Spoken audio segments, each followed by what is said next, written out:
એટલે કેબિનેટની બેઠકમાં અનેક મહત્વના મુદ્દાઓને લઈને ચર્ચા કરવામાં આવશે, પરંતુ શું નિર્ણય આવે છે એ પણ રસપ્રદ રહેશે। વધુ જાણકારી સાથે જોડાયેલા છે સંવાદદાતા કિંજલ। કિંજલ, આ બેઠકમાં કયા કયા મુદ્દાઓ મહત્વના રહેશે અને શું નિર્ણય કોઈ આવી શકે છે મોટો?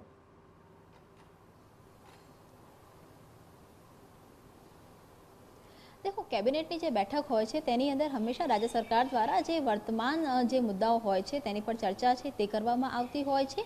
તેની સાથે વાત કરવામાં આવે તો રાજકીય પરિસ્થિતિ અને સરકારની જે આગામી યોજનાઓ હોય છે તેની પર ચર્ચા કરવામાં આવતી હોય છે।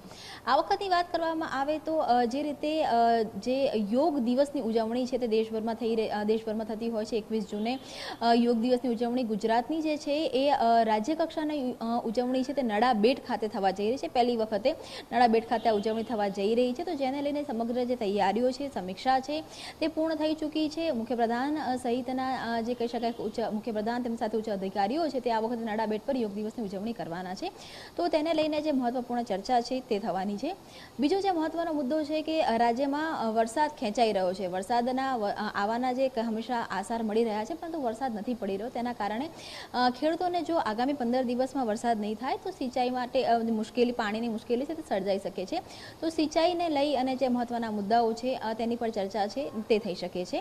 27, 28, 29 શાળા પ્રવેશોત્સવની શરૂઆત છે તે આ મહિનાના અંતમાં થવાની છે, ત્યારે કાર્યક્રમની અંદર મુખ્યપ્રધાન સહિતના જે મંત્રીઓ છે તેની સાથે જે સંગઠનના જે પદાધિકારીઓ છે, સરકારના અધિકારીઓ છે તે ક્યાં ઉપસ્થિત રહેશે તેને લઈને પણ જે વિગતવાર ચર્ચા છે તે આ બેઠકમાં થવાની છે। જે આખરી રોડ મેપ છે, આખરી ઓપ છે તે આ કેબિનેટ બેઠકની અંદર આપવામાં આવશે।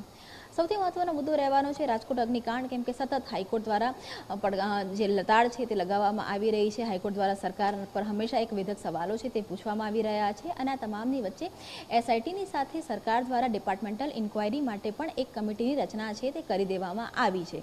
તો આ જે તમામ મુદ્દાઓ છે તેને લઈ અને જે કહી શકાય કે બેઠકમાં ચર્ચા છે તે થઈ શકે છે। મુખ્યપ્રધાન ભૂપેન્દ્ર પટેલ છેલ્લા કેટલાય સમયથી, એટલે કે લોકસભાની ચૂંટણી પૂર્ણ થઈ ત્યારબાદ જાહેર કાર્યક્રમોમાં જ્યારે જઈ રહ્યા છે ત્યાં તે સતત પ્રજાલક્ષી કામોમાં વેગ આપવાની વાત છે તે કરી રહ્યા છે। જે રીતે ખેડા ગયા હતા અને ત્યાં અધિકારીઓ ઉપસ્થિત ન હતા તો તેમને તાત્કાલિક ધોરણે બદલી છે તે કરવામાં આવી રહી છે। તો પ્રજાનું કામ ઝડપથી થાય અને જે પણ પ્રકારના દૂષણો છે તે દૂર થાય, અધિકારીઓ એક્ટિવ થાય તે માટે સતત પ્રયાસ છે તે થઈ રહ્યા છે, તો તેને લઈને પણ આ બેઠકની અંદર માનવામાં આવી રહ્યું છે કે જે ચર્ચા છે તે થઈ શકે છે। પરંતુ મહત્વના જે 3 મુદ્દા છે એ રાજકોટ અગ્નિકાંડ છે, એ સિંચાઈનું પાણી છે અને તેની સાથે યોગ દિવસ અને જે શાળા પ્રવેશોત્સવ છે, આ જે 4 મુદ્દાઓ છે તેની પર ચર્ચાનો દોર છે તે આજે કેબિનેટ બેઠકમાં થશે। જી કિંજલ, બિલકુલ। અને રાજકોટ અગ્નિકાંડ સતત અત્યારે ચર્ચામાં રહેલો છે। મુખ્યપ્રધાનની પણ જ્યારે અગ્નિકાંડ સર્જાયો ત્યારથી સતત નજર રહી હતી આ ઘટના ઉપર। એસઆઈટી રિપોર્ટને લઈને શું કોઈ વાત થઈ શકે છે? શું કોઈ નિષ્કર્ષ આવી શકે છે?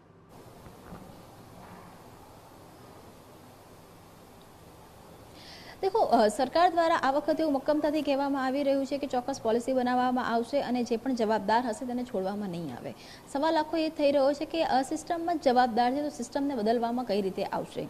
રાજકોટની જો પરિસ્થિતિની વાત કરવામાં આવે તો ત્યાં જે સત્તા છે તે રાજકોટ મ્યુનિસિપલ કમિશનરને નથી ઓન પેપર આ પ્રકારના ગેમ ઝોનને લઈને।